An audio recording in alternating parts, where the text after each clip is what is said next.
Friends, welcome back to my channel. This is Neha Patel and इस video को शुरू करूं उसके पहले मैं आपको कुछ नॉर्मल सा ज्ञान देना चाहती हूँ, ठीक है। एंड इस ज्ञान ने मेरी जिंदगी बहुत ही ज्यादा बचाई है एंड मुझे काफी सारी तकलीफों से भी बचाया है।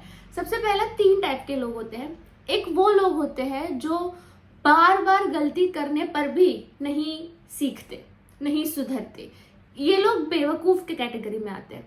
एक वो लोग होते हैं जो खुद की गलती से एक ही बार में सीख जाते हैं, ये लोग स्मार्ट कैटेगरी में आते हैं। और एक वो लोग होते हैं जो दूसरों की गलती से ही सीख जाते हैं। वो लोग खुद गलती करते ही नहीं, वो लोग दूसरों की गलती देख के ही सीख जाते हैं।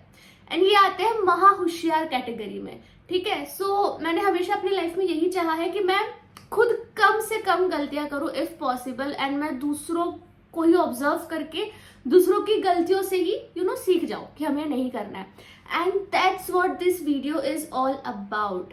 आज के वीडियो में हम प्रोफेशनल स्टूडेंट, एक प्रोफेशनल एस्पिरेंट, चाहे वो सीएस का हो, सीए का हो, सीएमए का हो, कोई भी प्रोफेशनल स्टूडेंट हो, वो अपने पूरे जर्नी में क्या क्या गलतियां करता है जिससे वो फेल होता है, जिससे उसको अटेम्प्ट लगते हैं, ठीक है। वो सब आज के वीडियो में मैं आपको बताने वाली हूँ। मैं आपको 10 मिस्टेक्स बताने वाली हूँ एंड ये स्पेशली उन बच्चों के लिए बहुत ही काम की चीज है जो पहली बार अटेम्प्ट देंगे, पहली बार एग्जीक्यूटिव दोगे या फिर पहली बार प्रोफेशनल दोगे। तो ये गलतियां देख लो और इससे सीख लो, क्योंकि मेरा आई थिंक 4 से 5 साल का एक्सपीरियंस है बच्चों के साथ एंड मुझे पता है ये 10 गलतियां बच्चे करते ही है जिससे वो फेल होते हैं। सो शुरू करते हैं इस वीडियो को। सबसे पहला एंड मोस्ट बिगनर मिस्टेक जो होता है, सबसे पहली मिस्टेक ही बच्चे करते हैं प्रोफेशनल एस्पिरेंट, वो है माइंड सेट, ठीक है गाइज। मतलब आई डोंट नो अभी किसकी गलती है, बट आप देखोगे सीएसईटी का लेवल ऐसे जितना कुछ टफ है ही नहीं as compare to CS executive. तो सीएसईटी जब बच्चा देता है या सीए फाउंडेशन में कोई भी एंट्रेंस बच्चा देता है तो उसमें इतनी मेहनत नहीं करनी पड़ती। जब आप अचानक से एग्जीक्यूटिव में आते हो, इतना सारा सिलेबस, एक्सट्रीम मेहनत, इसके लिए बच्चा रेडी नहीं होता है क्योंकि वो सीएसईटी देख कर आया, उसको लगता है ठीक है इतना ही है। तो ये माइंडसेट बना लीजिए आप पहले कि सीएसईटी में जो पढ़ाई थी वो कुछ भी नहीं थी। आपको सीएस एग्जीक्यूटिव, सीएस प्रोफेशनल दिन रात पढ़ना होगा, ठीक है। मैं आपको डरा नहीं रही हूँ, बट अगर आपको इससे डर लग रहा है तो प्लीज थोड़ा स्ट्रॉन्ग माइंडसेट डेवलप करिए, बिकॉज लाइफ में अगर हमें कुछ चाहिए तो मेहनत तो करनी पड़ेगी। अगर आप ऐसा सोच रहे हो कि हम कम मेहनत में सब कुछ कैसे हासिल कर ले, ऐसा नहीं होता है। तो मेहनत तो बहुत ही ज्यादा करनी पड़ेगी, एग्जीक्यूटिव हो, प्रोफेशनल हो। जैसे कि मैंने कहा, दिन रात आपको पढ़ना पड़ेगा, काफी सारी चीजें आपको सेक्रीफाइसेस करने पड़ेंगे, कॉम्प्रोमाइजेस करने पड़ेंगे, ये सब कुछ होगा। तो ये माइंडसेट बना के आप इस एग्जाम में आओ। एंड ये सबसे पहली गलती है जो बच्चा नहीं करता, वो माइंडसेट नहीं बनाता है, वो ओवरवेलमिंग फील करने लगता है जब अचानक से उस पर इतना कुछ आता है। Second mistake is manipulation. Now आप लोग ऐसे प्रोफेशनल कम्युनिटी में आए हो ना जहाँ पे काफी सारे लाखों में बच्चे हैं, तो इसमें जो बच्चे खुद, जिनको नहीं समझ रहा ये कोर्स, या फिर जो खुद इस कोर्स में मल्टीपल अटेम्प्ट लग चुका है, ये सारे बच्चे लोग काफी इजीली दूसरे बच्चों को मैनिपुलेट कर सकते हैं। एक कॉमन मिथ है कि सीएस में स्कोप नहीं है, सीएस में सैलरी नहीं है, जो भी है। तो जो बच्चा खुद डिटरमाइंड नहीं है, जो खुद इतना श्योर नहीं है इस कोर्स को लेके, वो इजीली मैनिपुलेट हो जाता है कि हाँ ठीक है, इसमें स्कोप नहीं है, इसमें सैलरी नहीं है, मैम मुझे नहीं करना अब ये कोर्स। तो इसमें आप ही का टाइम वेस्ट हो रहा है। पहले आप इस कोर्स में आए, फिर आपने किसी के मुंह से सुन लिया कि सैलरी नहीं मिलता, फिर आप छोड़ रहे हो, तो आपका कितना टाइम वेस्ट हो रहा है। विच इज ये न्यूज तो कंप्लीटली फेक है कि सैलरी नहीं है, स्कोप नहीं है। तो इसके लिए आपको डिटरमाइन होना पड़ेगा, आपको खुद 100% श्योर होना पड़ेगा about the course you are enrolling, कि ये जो कोर्स है वो सही है, ये कोर्स है, इसमें ऐसा होता है, वैसा होता है, ताकि आप मैनिपुलेट ना हो। जितना ज्यादा मैनिपुलेट आप होगे उतना ही नुकसान आपका होगा, उसके लिए प्लीज बी डिटरमाइंड। थर्ड गलती जो बच्चा करता है वो है अपने सिलेबस को पहचानता ही नहीं, ठीक है। I am very much sure जो बच्चा पहली बार अभी एग्जीक्यूटिव या प्रोफेशनल देगा ना, उसने सब्जेक्ट्स देखे भी नहीं होंगे अच्छे से कि कितने सब्जेक्ट है, सब्जेक्ट का पूरा नाम क्या है।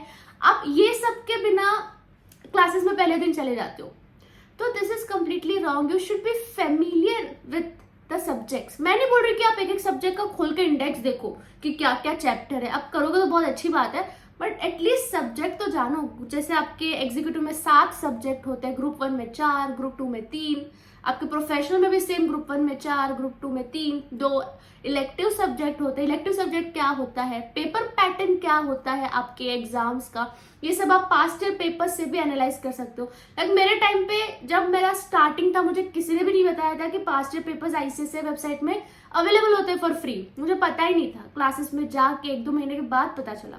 मुझे पता होता तो सबसे पहला मैं यही करती। एटलीस्ट यू शुड नो कि आप जो पढ़ रहे हो वो किस तरीके से पूछा जाता है, तो be familiar with your syllabus. चौथी गलती जो बच्चा करता है वो है क्लासेस, सही तरीके का क्लासेस ना सिलेक्ट करना, ठीक है। And I think this is one of the biggest mistake, because अगर आप सही प्रोफेसर से नहीं पढ़ रहे हो, आप सही जगह से नहीं पढ़ रहे हो, तो आप वैसे ही पीछे रह गए, फिर आपका पूरा अटेम्प्ट गया, ठीक है। तो क्लासेस कैसे आप सिलेक्ट कर सकते हो, बच्चों का फीडबैक देखो कि वो क्लासेस के बच्चे क्या कह रहे हैं, ऑनलाइन है ऑफलाइन है, कोई फ्रेंड बनाओ, वो क्लासेस में कोई होगा, गूगल पे रेटिंग देख लो, अब क्लासेस के वेबसाइट पे जाओ, वहां पे देखो क्या क्या अवेलेबल है, यूट्यूब के डेमो लेक्चर्स देखो, काफी सारी चीजें जिससे आपको आइडिया लग जाएगा कि वो क्लासेस कैसा है। पहले थरो रिव्यू करो एंड देन उस क्लासेस में जाओ, तो इससे आपका टाइम बचेगा। ऐसे प्रोफेसर से पढ़ो जिन्हें खुद पढ़ाने का बहुत शौक है, जो खुद पैशनेट है, जो खुद नॉलेजेबल है, ताकि आपका भी पढ़ाई में इंटरेस्ट बना रहे। Like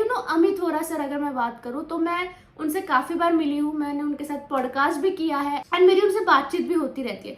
he is one such educator who is so passionate. Like वो सीएस में आपको 5 लॉ पढ़ाते हैं, इतने पैशनेटली पढ़ाते हैं क्योंकि वो खुद प्रैक्टिस भी कर रहे हैं and he is always available for their students. I mean जो अमित सर के स्टूडेंट्स हैं वो खुद कमेंट सेक्शन में अग्री करेंगे कि वो 24/7 अवेलेबल रहते हैं अपने बच्चों के लिए।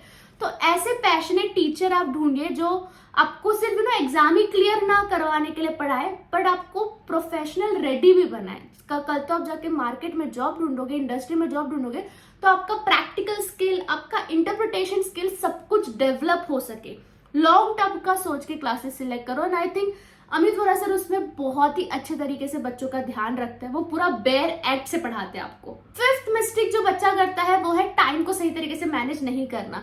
Because let us admit all कि क्लासेस आपके 8 से 9 घंटे होंगे, तो ऑब्वियसली मतलब इतना क्लासेस है तो इंसान खुद पढ़ेगा कब, बाकी सब चीजें कब करेगा, तो इसके लिए टाइम को मैनेज करना होगा। अब जैसे अगर आप कोई डिग्री कर रहे हो साथ में, समझो बीकॉम की, तो आप ऐसे कॉलेज जा रहे हो जहाँ पे फैंसी कॉलेज, जहाँ पे बहुत ज्यादा अटेंडेंस होता है, मतलब क्यों जाना है आपको?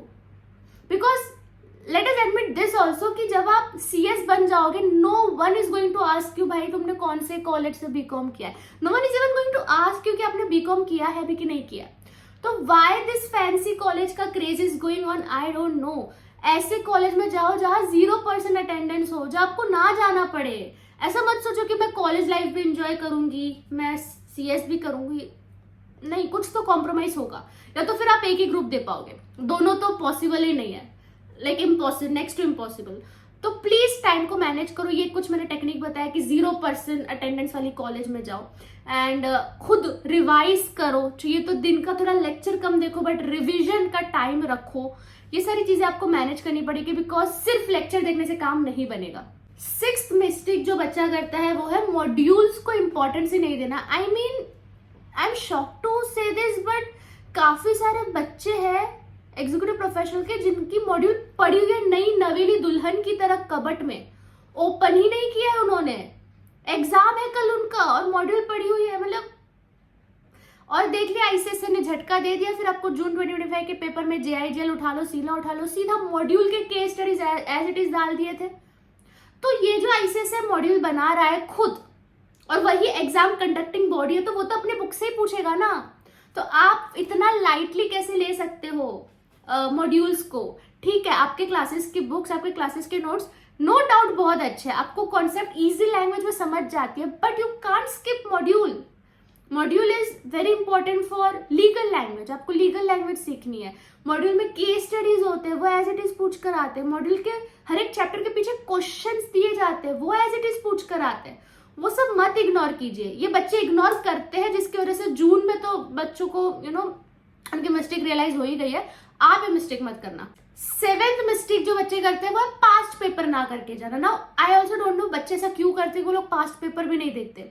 मतलब टाइम मैनेजमेंट की यहाँ पे वापस बात आ जाती है कि आपको टाइम मैनेज करना पड़ेगा कि आप पास्ट पेपर सॉल्विंग भी रखो, प्रायोरिटी बनाओ पास्ट पेपर सॉल्विंग को। ऐसा नहीं है कि आपने क्लासेस के नोट्स कर लिए, क्लासेस का लेक्चर देख लिया, रिविजन कर लिया, हो गया। You have to understand what type of questions is being asked in exams, और वो आपको पास्ट ईयर क्वेश्चन से समझेगा। एंड पास्ट ईयर क्वेश्चन भी एज इट इज उठ के आ जाते हैं, सेम कॉपी पेस्ट होके आ जाते हैं। तो बहुत जरूरी है पास्ट पेपर्स को भी सॉल्व करना, एंड जस्ट नॉट सॉल्व वाला कि हाँ भाई ऊपर ऊपर से देख लिया। एक्चुअली समझो, एनालाइज करो कि क्या क्वेश्चन है, क्या आंसर है। एक मिस्टेक जो बच्चा करता है वो है राइटिंग प्रैक्टिस को इंपॉर्टेंस ना देना।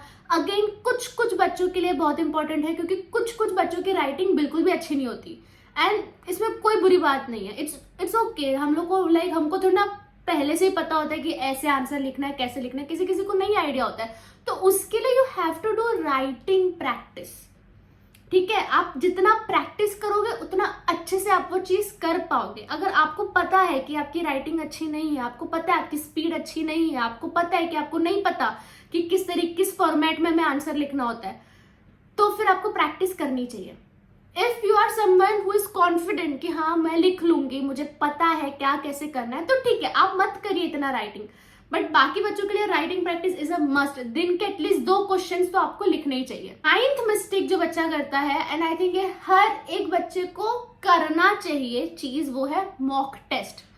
बच्चे मिस्टेक ये करते हैं कि वो लोग मॉक टेस्ट नहीं देते आउट ऑफ फियर कि उनका पोर्शन ही खत्म नहीं हो तो मॉक टेस्ट कैसे देंगे। अब ICSI जो है वो एग्जीक्यूटिव या प्रोफेशनल का मॉक टेस्ट कंडक्ट नहीं करवाती, वो CSET का करवाती है, बट एग्जीक्यूटिव प्रोफेशनल का नहीं करवाती। तो आपको खुद आपके क्लासेस में, या तो जैसे रैंकर्स वेव प्लेटफॉर्म है हमारा, उसमें जाके आपको मॉक टेस्ट देना पड़ेगा, and it is of utmost importance. ऐसा नहीं कि आप मॉक टेस्ट दिए बिना, ऐसा है कि आप स्विमिंग सीखे बिना स्विमिंग के एग्जाम में जा रहे हो, डूबोगे आप। यही हुआ ना, आप बिना मॉक टेस्ट दिया मेन एग्जाम में जा रहे हो, बिना उस फीलिंग को एक्सपीरियंस करे कि 3 घंटे में कैसे पूरा पेपर खत्म करेंगे, कहाँ से पढ़ेंगे, कैसे स्पीड रखेंगे, ये सब चीजें बिना किए आप मेन एग्जाम में जा रहे हो, तो डेफिनेटली ब्लैंक हो गए। तो मॉक टेस्ट हर एक बच्चे को देना चाहिए। 10th मिस्टेक जो बच्चा करता है वो है खुद पे कॉन्फिडेंस ना रखना, ठीक है। ये जो प्रोफेशनल एग्जामिनेशन है वो ऐसे एग्जाम्स है जिसमें मैंने देखा है कि जिनको 10th-12th में कम परसेंटेज आया ना, वो लोग भी पास हो रहे हैं, और जो 10th-12th में टॉप किया है वो लोग भी फेल हो रहे हैं। लाइक यहाँ पे ऐसा कुछ नहीं है कि तुम कितने होशियार हो, तुम कितने डम हो। यहाँ पे इट्स ऑल अबाउट मेहनत, कितनी लगन है आपके अंदर, कितनी आग है आपके अंदर एग्जाम को पास करने की, कितने कंसिस्टेंट हो आप, कितने डिसिप्लिन हो आप। ये सब चीजें बहुत मैटर करते हैं। That's why I love professional examination, because यहाँ पे everyone is on the same page. ऐसा कुछ नहीं कि तुम जीनियस हो तो तुम 1 स्टेप अहेड हो। सबको मेहनत करनी है, जीनियस को भी मेहनत करनी है, जो नहीं अच्छे से पढ़ पा रहा है उसको भी मेहनत करनी है। तो have some confidence in yourself. कोई और आके आपको बोल दे तू नहीं कर पाएगा, आप फिर पूरा दिन वही सोचते बैठो, ऐसा कॉन्फिडेंस होना चाहिए आपका हाई कॉन्फिडेंस होना चाहिए, और वो तब आएगा जब आप डिसिप्लिन में पढ़ोगे, ठीक है। So yes guys, that's it. ये कुछ 10 कॉमन मिस्टेक्स थे जो बच्चे करते हैं प्रोफेशनल स्टूडेंट्स में। आई थिंक मैंने सारे मिस्टेक्स ऑलमोस्ट कवर कर दिए, बट कुछ और भी रह गया होगा तो प्लीज कमेंट सेक्शन पे बता देना, ताकि बाकी बच्चे ये मिस्टेक्स ना करें। एंड गाइज, मेरे साथ 1-on-1 कनेक्ट करना होगा तो भी आप एनी टाइम कनेक्ट कर सकते हो, लिंक मैं डिस्क्रिप्शन पर डालूंगी, जिसमें हम आपके इन डिटेल प्रॉब्लम को सॉल्व करते हैं और आपका पर्सनलाइज स्टडी रूटीन भी बनाते हैं। एंड आपको टेस्ट सीरीज या मेंटरशिप के लिए कुछ प्लेटफॉर्म चाहिए तो rankers wave is always ready for you. इसमें 50% ऑफ भी चल रहा है, इसकी भी लिंक डिस्क्रिप्शन पर डाल दूंगी। बाकी हम मिलते हैं दूसरे वीडियो में। Bye bye, best of luck.